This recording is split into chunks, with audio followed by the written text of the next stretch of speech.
of participation that are required for this program. This is as you might know, this is a networking program.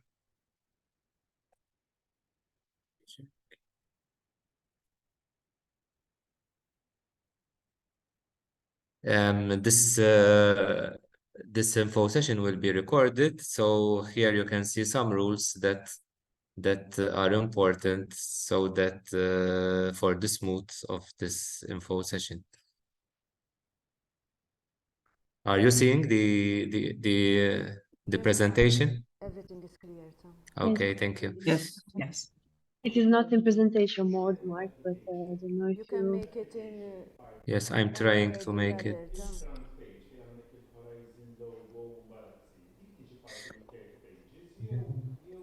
Perfect. Like this is okay? Yes. Okay, thank you. Thank you. Mela, the IPAS scheme is divided into two options. We have option A that give opportunities for collaborative initiatives between Maltese entities and at least one foreign entity of proven track record of excellence, while option B give opportunities for Maltese entities that intend to submit a Horizon Europe proposal as coordinator. The application can be found and all documents on the MCST website. And the deadline for this call, the second call, because we already had another call in March, is 13th October. First, I'm going to speak regarding the option A, that is a funding call for collaborative initiatives between Maltese entities and at least international entity. And the proposal should describe the nature of the joint activities that would be funded through the awards. What are the funded activities that can be done through this award? Some examples of activities are a joint teaching curriculum for master's or a PhD students, short-term placements for Maltese students, strategic and targeted visits by local academics and researchers, seminars or workshops on a particular research area in Malta, and the development of transnational research and innovation proposals for submission to third-party funders. The financial aspect of option A is kept to €6,000. It is pre-financed, and each applicant in the application has to provide a breakdown of the anticipated cost. If the partner would like to issue funds, we encourage this thing, as long as obviously he does not use these funds for the same activities that are funded by the IPAS program. It's important to note that all funds through the IPAS should be used to support the national entities, and the funds cannot be transferred to the foreign institution. What are the eligible costs of the IPAS option A? The main are flights, and there are some cappings for 1,000 for the EU flights and 2,000 for non-EU. The travel insurance, that is obligatory, as long as the flights are not covered by personal insurances.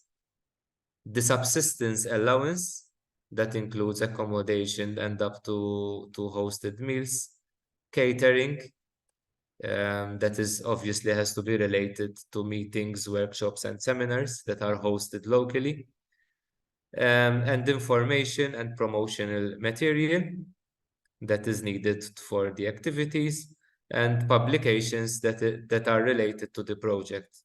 For publications, we have a limit of €1,500. The evaluation, it is important to note that all applications will be evaluated by an external independent evaluators, and they will evaluate the projects according to the quality of the project, the strength of partnership and leadership, and the outcomes and sustainability of the project. All these criteria will be have an equal weight, and priority will be given to well-defined proposals which demonstrate a clear benefit to enhance the international dimension of the local research activity. Deadlines. When you are awarded the grant, you have 1 year to conclude your activities from the start date. The start date is the date when the grant agreement is signed. From this year, no extensions are allowed for the awards. And when the activities are ready, you have 30 days to submit the final technical report together with all the receipts, that the relevant receipts to the expenditure.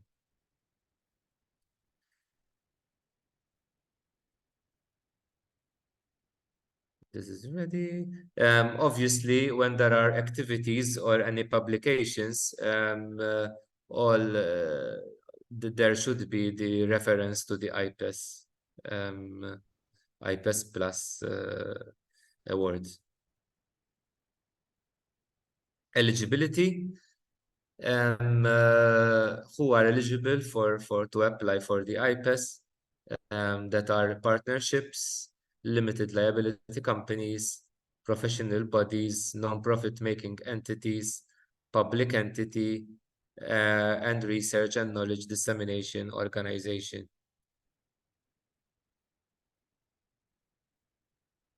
All applications should be signed by the legal representative of the entity, and obviously applicants who are not compliant to MCST cannot apply for the IPAS. Applications should be sent to our email, that is ipas.mcst@gov.mt, with a copy, keeping in copy Robert Kauki, my colleague. Subject must be Internationalization Partnership Award Scheme 2023. Deadline is 13th October at 23:30. And as I said, all submissions must be signed by the legal representative. And it's important to note that emails larger than 15 megabytes will be automatically rejected. So you should send it by WeTransfer or other programs. The submissions regarding option A should include the application form that you can find on our website, the letters of support from all the partners, because you can have even more than one partner, international partner, the profile of potential partners, the CVs of the principal investigators, and for private companies, it's important to have also the de minimis declaration form.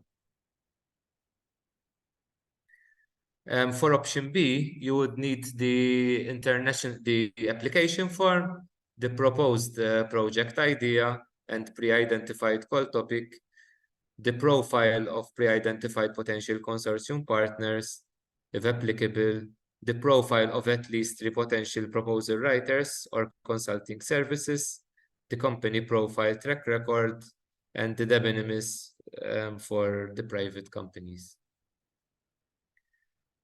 If you wish any more information, you can contact Robert Kauki for option A, and Lily Kankaya on these contact details.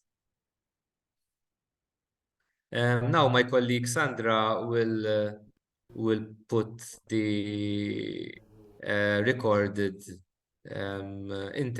recording info session by my colleague Lily Kankaya that will explain more in detail regarding the option B. If you have, in the meantime, if you have any questions regarding option A, you can put them in the chat, or else I can answer your questions after this recorded recorded info session on option B. Mark, there are two questions if you would like in the chat. Yes, I will answer those in the chat while there is the recorded info session. Okay, Mela, stop sharing, please.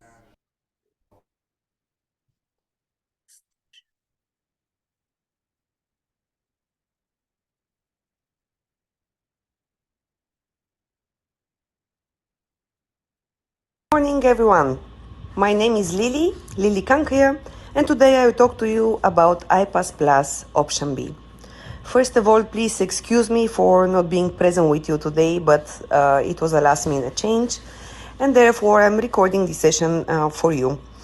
Please do not hesitate to contact me. I'll be available as from next week for one-to-one meetings or any related queries that you might have related to IPAS Plus option B or Horizon Europe in general.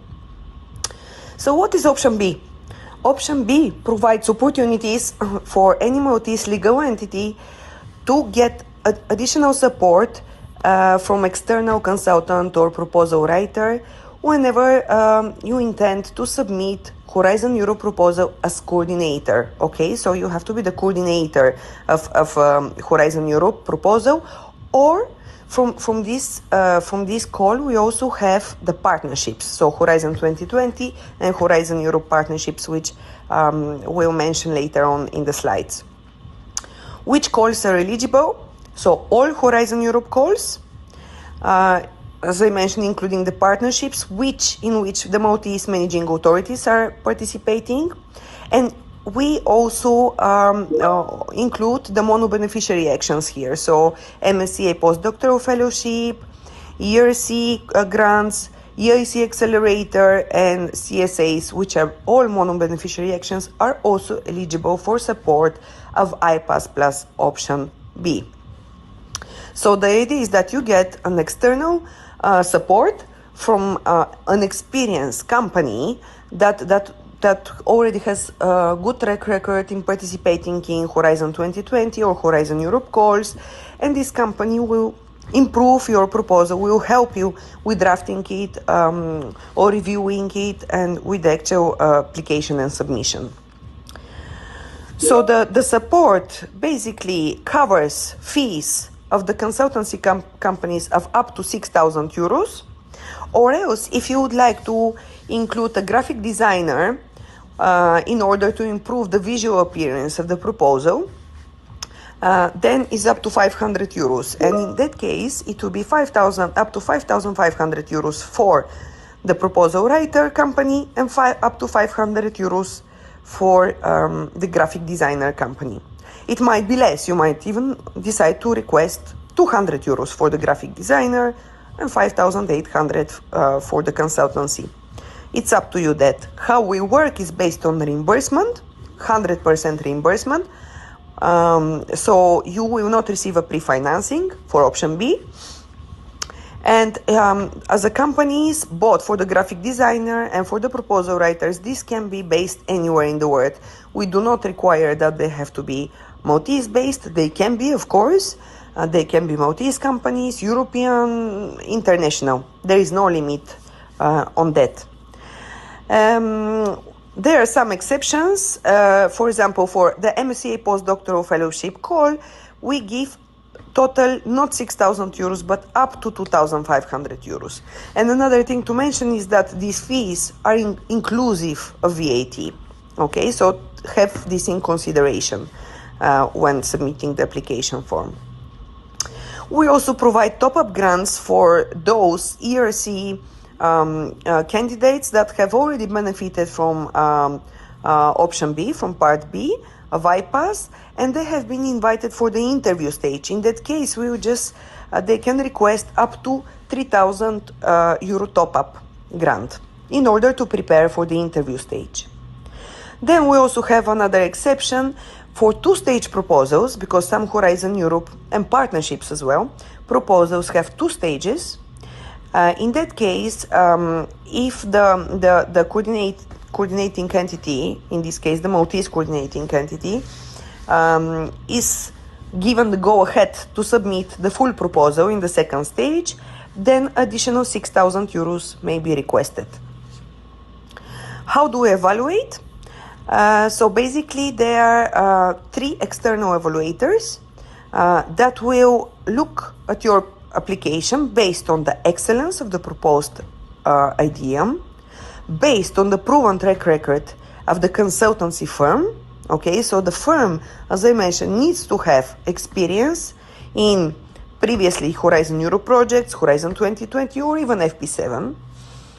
And then the other criteria is if it's not a mono-beneficiary action, but if it's an action that requires partners, other beneficiary to participate, they will be also looked up, the quality of the proposed consortium. Now, another question that you might ask is if you can apply for both option A and option B at the same time. Yes, in fact, I believe that this is very beneficial. So you can, if it is the same project idea that you're thinking, you can apply for both option A and option B at the same time. And one can submit as many as application for different projects, of course, as you want. There is no limit on that neither. What are the deadlines? Once you submit the application within the deadline of 13 October, then there will be the external evaluation. Then we will sign a grant agreement between us, MCST, and the legal entity that you represent. Once the agreement is signed, you have 1 year to implement the activities. And then once the activities are finished, or the grant agreement is expired, you have 30 days to provide us with the invoices and any receipts, the proof of submission, because we require the proof of submission to see that you have actually submitted the proposal to the funding and tenders portal or to the relevant managing authority. And for the partnerships, there is proof of submission of a complete national application form to the Maltese managing authorities. So this is to be done within 30 days after the project is finished. Extensions are not allowed, okay? So please plan accordingly. Here are the partnerships. My colleague can brief you a bit more about these partnerships, but basically these are sustainable blue economy, clean energy transition, transforming health and care systems, PRIMA, Water for All, and innovative SMEs, Eurostars. This is something new, is from this call that we're including it, and we intend to continue with that even in the following calls. So the eligibility for both option A and B, you have to be a member of staff of any legal entity based in Malta. And of course, you have to be the coordinator entity. So this being academic, non-academic sector, NGOs, public entities, private, SMEs, and so on. Okay, it's important that you are legally based in Malta. The applications is important that they have to be signed by the legal representative, okay, of your entity, in order to reflect the high-level commitment and support for the activities. The application is to be submitted by email within the deadline of the 13 October and the time of 23:30 to the emails that you see here, ipas.mcst@gov.mt, and keeping in copy Robert Gauci. You can also see his email address here. So please know that all submissions should be signed and dated by the applicant and legal representative of the entities. And they should, the application together with the attachment should be not more than 15 megabytes.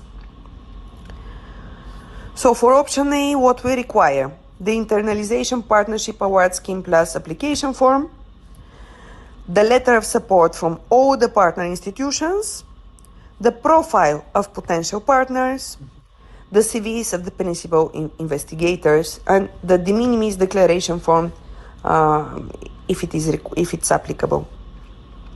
For option B, also the application form, including the project's brief, the profile of the potential consortium partners, the profile of the 3 potential proposal writers. That's important. Okay, please include that as a attachment or as part of the application form, but provide a bit more details on their experience, on their previous experience in supporting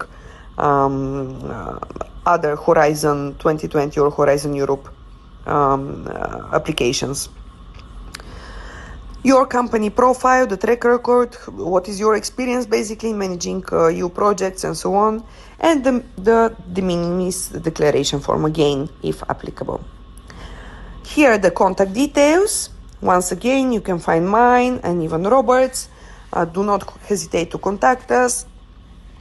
And please, I just want to encourage you to apply, because now we are seeing the success of those applicants that have benefited from IPAS option B, and we can say that the success is quite high. They have much higher success rate than those that did not apply for option B. So I do encourage you to apply. We try to fund as many as possible, as much as we have budget. So please do consider it. Thank you very much, and I hope to see you soon.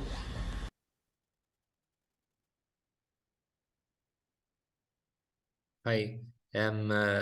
Something I may add after this recorded presentation is that for those who asked for a one-to-one session, I will send you an email so that you can so that we can fix an appointment for this one-to-one session.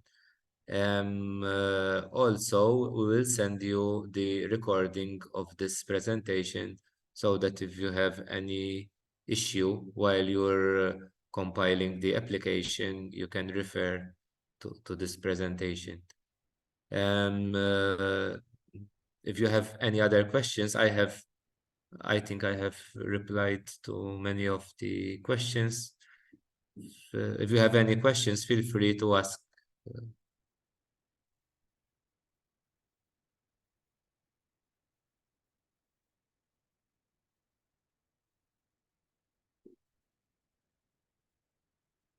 In the meantime, we have made a feedback form. We would appreciate if you can reply and with your feedback on this info session.